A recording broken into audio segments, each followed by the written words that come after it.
Knowledge Nexus. Have you ever felt that incredible surge of energy when you embark on a new project? It feels like anything is possible, doesn't it? You dive in headfirst, full of passion and vision. But then, somewhere along the way, that initial fire begins to dwindle. The path ahead, once so clear, starts to feel a bit more like a slog. Why do so many of us start with such fervor, only to find our motivation wanes? This isn't about a lack of willpower. It's about understanding what drives us and sustains our efforts. In this video, we're going to delve deep into the psychology behind motivation. We'll explore why that initial spark is so powerful, but also why the flame often struggles to keep burning. Together, we'll uncover the reasons why we so often struggle to see things through to the end. Let's explore this together. So, what is this elusive force we call motivation? We talk about it all the time. At its core, motivation is the internal process that initiates, guides, and maintains our goal-oriented behaviors. It's the why behind every action we take, from getting out of bed to pursuing our dreams. It's the reason we choose one path over another, the reason we persist or give up.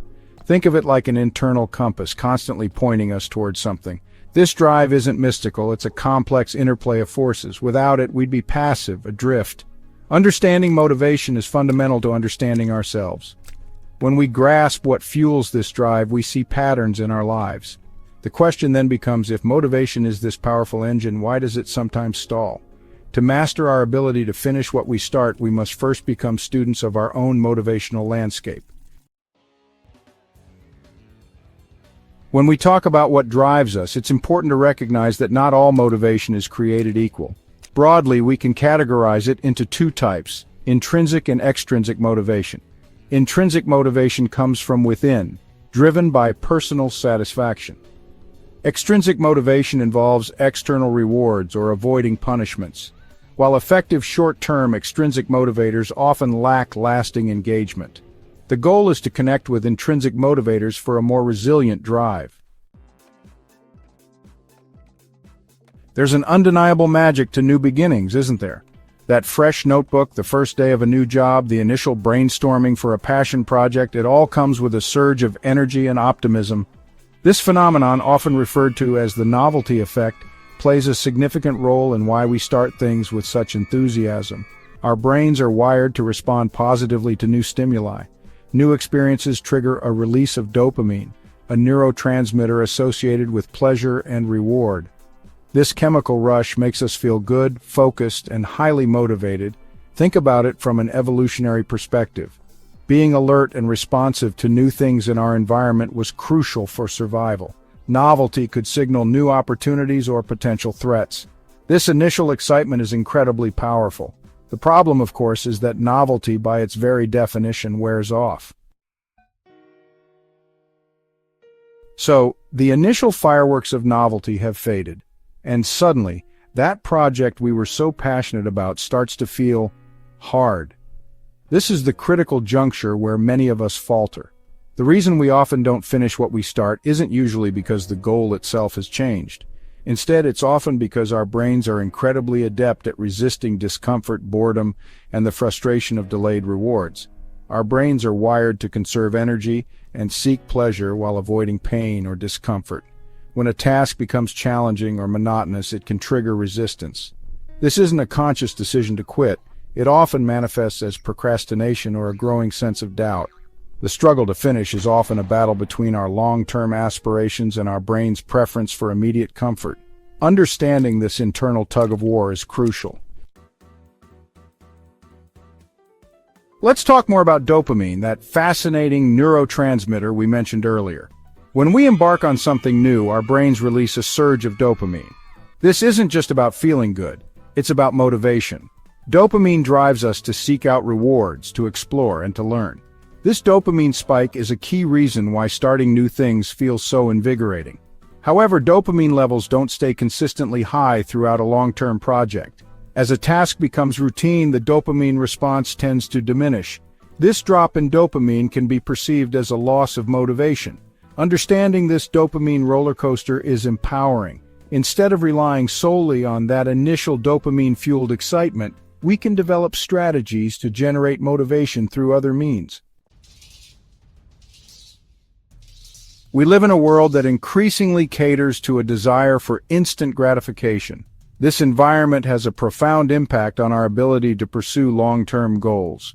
The human brain has a natural bias towards immediate rewards over delayed ones. This is known as temporal discounting. Essentially, a reward that is available right now is perceived as more valuable than an identical or even larger reward that we have to wait for. This inherent bias creates a constant tension when we're trying to work towards something significant. The allure of a quick dopamine hit can easily overpower the more abstract, distant reward of achieving a long-term goal. The challenge is that consistently choosing these instant gratifications can derail our progress. Therefore, a crucial part of finishing what we start involves consciously managing this tension. One of the most common traps we fall into when we feel unmotivated is waiting for motivation to strike. We tell ourselves, "I'll start when I feel inspired." But what if I told you that more often than not, we have this relationship backward? Psychological research shows that action is frequently the spark that ignites motivation. Taking action, even a tiny step, can generate a sense of progress and competence. Waiting for the perfect wave of motivation can be a form of procrastination. The key is to decouple action from feeling. You don't need to like doing something in order to it. The simple act of showing up and taking that first small step can be enough to break the inertia. This principle is incredibly liberating because it means you are not a victim of your fluctuating motivational levels. Understanding why we start strong and why we falter is enlightening, but the real question is, how do we bridge that gap? One of the most powerful strategies is to break down large, daunting goals into smaller, more manageable tasks. A huge project can feel overwhelming, making it easy to procrastinate or give up. But if you divide it into a series of small, achievable steps, each completed step provides a sense of accomplishment and progress. Tracking your progress is another vital component. When you can visually see how far you've come, it provides tangible evidence that your efforts are paying off. Don't underestimate the power of rewarding yourself along the way. When you achieve a significant milestone, acknowledge it with a reward. Finally, cultivate an environment that supports your goals. Consistency isn't about perfect, uninterrupted effort. It's about getting back on track quickly when you stumble. Starting is often the easy part. The allure of the new, the rush of initial possibility, these things can carry us a certain distance. But the real journey, the one that leads to meaningful accomplishment, is paved with steadfast consistency. It's in the quiet, often unglamorous daily effort that true growth occurs. The initial burst of motivation feels fantastic, like a powerful tailwind. But tailwinds don't last forever. When that initial energy subsides, that's when the real test begins. This is where consistency becomes our greatest ally. Real growth happens, the initial excitement fades. Therefore, shift your focus from chasing the feeling of motivation to cultivating the habit of consistency. So, what have we learned? The spark to start is natural, it's human, it's often fueled by the promise of something new. But the capacity to finish comes from something deeper. It comes from a clear understanding of we started in the first place. When that initial what loses its shine, it's the why that has to carry us forward. Why does this matter to you? What purpose does it serve? The journey from start to finish is rarely a straight line. There will be dips, there will be moments of doubt. The real question isn't whether you'll face these challenges, but how you'll respond when you do.